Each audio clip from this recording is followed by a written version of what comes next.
So today I'm going to go over some manual focusing tips, specifically for the m.zuiko 300mm f4 lens using the Olympus Micro Four Third OM-D systems. So I got the EM1X here. I also have, and I'm filming with the EM1 Mark II, so these tips will definitely work on those cameras, and I'm pretty sure it'll be similar for the EM1 Mark III, though I'm not 100% sure on the EM1 Mark I. First thing I just want to say though, if it's the first time you're just picking up this lens or Olympus system and you find that you can't work the auto focusing, it's just blanked out, it is most likely going to be because this clutch has been accidentally switched, and that disables all autofocusing. This happened to me when I first picked up one of these, and I had no idea what happened, and I had to go online to figure it out. But it's as simple as just pulling that back out. You can turn that function off so it doesn't change anything just when you pull it back. But I'll get into that in a little bit. Now, as a wildlife photographer, usually I'm going to be using autofocus, just focusing quickly on an animal, and it just needs to happen in an instant, and autofocus is usually the perfect solution for that. But every now and then I do switch over to manual focus because I need to override it. Sometimes I just want to make micro adjustments to make sure that the eye on an animal is pin sharp. And especially if maybe I'm focusing through some leaves or twigs or something like that, and the camera won't actually pick up what I'm trying to focus on, it's a good idea to just be able to switch to manual focus and tweak those settings. Other times I also use it is in low light or low contrast situations where autofocus have a hard time picking out the subject that I'm focusing on, or sometimes when the subject is really far away and it's just have a really tricky time to get autofocus where I want it. So then it's a good idea to being able to switch over to manual focus quickly and easily, just to get that, get whatever you're focusing on sharp. So I'm going to go over 5 tips for manual focus in this video for the Olympus system, and stick around to the end and I'll let you know what I use for my wildlife photography setup when it comes to manual focus. If you want to skip ahead to any point, I'll put some timestamps below so you can see what the tips are, and if you want to jump directly to one of them, just click the times below in the description. Okay, so tip number 1 is you can disable the clutch so that switches to manual focus. And the way to do that, you go into menu, you go into the cog, that's the 5th one down, and then we head over to A4 where it says MF clutch, so manual focus clutch. Go in there and you can just switch that to inoperative. That means that nothing will happen when you pull this back. Of course, if you do that, you do want to assign a different button to switch to manual focus. And the great thing about the Olympus system is it's so customizable. You can change almost any button to do something else. So, for instance, if I want to change a different button to switch to manual focus, maybe you want to use the LFN. There's a button on the lens here. That could be a good one to just use to switch to manual focus.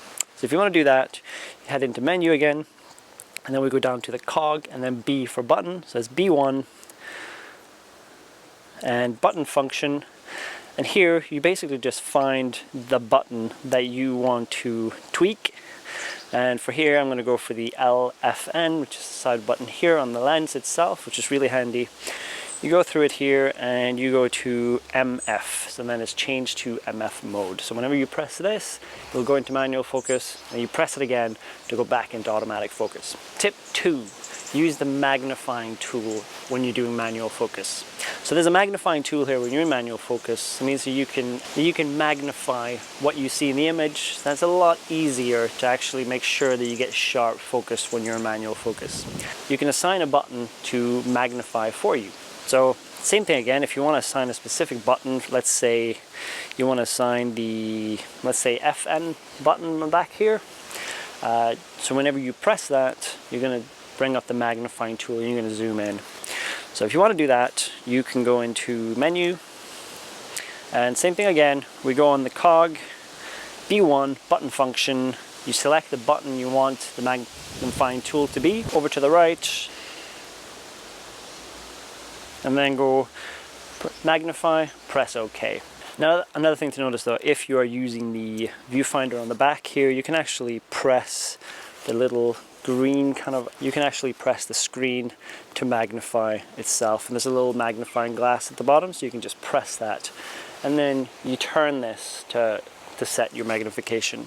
Now one thing you may want to do here though is to set up the magnifying tool to go automatically when you're using manual focus. So let's say if you're using the clutch, when you go into manual focus, you can set it up so that your magnifying automatically jumps into multiplications or whatever you set it to last. So to do that, you go into Menu, Cog, A4, and we go down to MF Assist, and then you can go into Magnify and you set that to on. Okay, tip number 3, use peaking when you're manual focusing.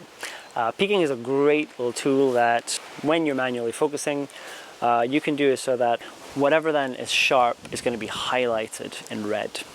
I think you can change the color of that, but not so important. I quite like to just keep it on red. Again, you can assign a button so that whenever you press that button, peaking will activate and whatever is then sharp will actually be highlighted. So to assign a button for doing that, same thing again, into Menu, Cog, B1, and we go to button function. From there, you pick the button that you want peaking to be set to. You go to the right, and then you choose peaking, and OK, and back with the menu button. Same for the peaking as with the magnifying tool. You may want to set that so when you're in manual focus, peaking starts to go automatically. So same thing to do that. You can do that the same place we did for magnifying. That's actually the Cog, A4, MF Assist, and then we go to peaking on, and then we just go Menu to go back. Alright, tip number 4, you can preset a focus distance for manual focus. And this, I've never actually used this before, but I can see this being a good idea. Let's say you're photographing a kingfisher or something like that, but you set up a hide, you have a branch or twig that you're hoping the kingfisher is going to land on. You want to focus on that twig, and maybe you start messing about because there's something else to photograph, and then you have to go back to the twig and refocus. But what you can do is actually, you can set that distance to that twig, and you can kind of lock it in, if you will. And then you can go back to that at any time, quickly to just refocus on that with the touch of a button. Obviously then you have to set up the button to do this, but I'll show you how to do that. To set the pre-focus distance, you go into the super control panel. So you can just go by pressing OK. And then we go into the autofocus mode, and we go all the way to the right, and there is a preset MF.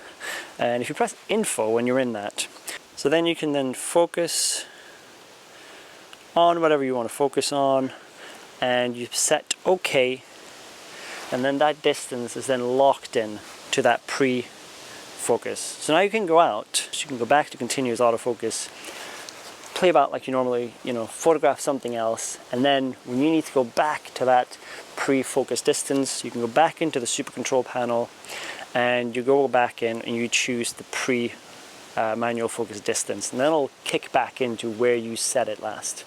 And if you want to do that quicker, another tip is to set up a specific button for the pre-focus distance.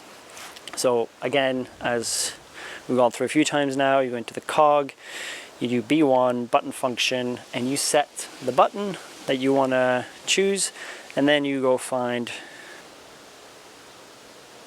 preset MF, and that way whatever button you assign, well then when you press that, it'll bring you back to that preset manual focus distance. Tip number 5, what I call manual focus override. Basically means that you'll be able to manual focus at any point and not have to change to actual manual focus. Now obviously to do this, you will have had to separate the shutter button from your autofocus. So using something like a back button focus. There are a lot of benefits on that. I do have a video that I talk a little bit about the benefits of using the back button focus, and this is one of them. If you separate the shutter button from the focus, that means that you can readjust your manual focus at any time by just adjusting the dial and then taking an image with the shutter button. Of course, if you hadn't separated it, that means that every time you have pressed the shutter button, that means it's going to refocus. So that obviously would ruin it. So you do need to use some sort of a back button function, or just separate the shutter button from your focusing to be able to use that. But I really like that, and that also means that you can make very small adjustments, because then it'll pick up exactly where you were focused at, and you just need to tweak it a little bit. You can just easily do that by turning the dial a little bit. To set that up, we go into the menu and the little cog, and we go to A1, AF+MF. You make sure that is on. Now, a weird thing that's happened to me sometimes when I do that is when I have that on, and what I talked about earlier in A4, and we go MF assist, sometimes you can't change that then. All of a sudden it says the magnify is off and you can't change it or anything like that. I don't know if that's some sort of an error from Olympus, but if you ever have that in the magnifying, the MF assist has the magnifying off and you can't change it, that might be the reason. So that means that I would just go back into A1 and I would turn AF+MF off. Then you can change the magnifying and you can go back in and turn it on. It's a weird one, but I'm not sure why that happens, but it took me a while to figure that one out. Okay then, so finally I'm just going to go over the settings that I use for myself. And I've been using this system for a while now, and this is just the way I like to have it set up. You might like something different, and you can jump back to the points that we just talked about using the links below to bring you back if you need to change any settings. So I like to keep the clutch on. I know every now and then I might turn it off accidentally. I turn off manual focus accidentally, but I'm so used to it now that I instinctively just know that that's what's wrong, and I instantly turn it back on. And I like to have that function to just do that and to focus. Obviously, you need to be very quiet if you're close to some animals doing that. For the magnifying tool and the peaking, I like to have both of those automatically come on when I'm in manual focus. So just switching that back will automatically bring up, and I keep it on magnification of 5 right away. That usually does the trick for me, and that way I also see the peaking, so that'll highlight whatever is sharp when I'm manual focusing. As for the preset focusing distance, like I said, I haven't used that yet, but I do think that I will have a use for it. So I've set that up to do the LFN button on the lens itself, so that if I ever choose a preset manual focus distance, I can press that button and it'll quickly refocus to where I set it. And lastly, I like to use the manual focus override. I shoot with back button focus, so that means that whenever I just turn this dial, I take over with manual focus and I can take my image by just pushing the shutter button. So that's it. That's all the tips I got for the manual focusing for the Olympus OM-D system, specifically using the m.zuiko 300mm f4 lens. So normally on this channel, I take you guys out with me for some wildlife photography. So, you know, if you're into that, if you want to see those kind of videos, be sure to subscribe, hit that bell to be notified. And every Sunday I come out with a new video where I take you guys with me out into the field for some wildlife photography. Let me know if you guys have any other tips that maybe I've forgotten, or maybe you guys like to do something differently. It'd be great to hear it in the comments below. It can help other people and it'd be useful for me as well if you guys have some other cool ones that I don't know about. I'd love to hear about it. So let me know in the comments, and I will see you in the next video.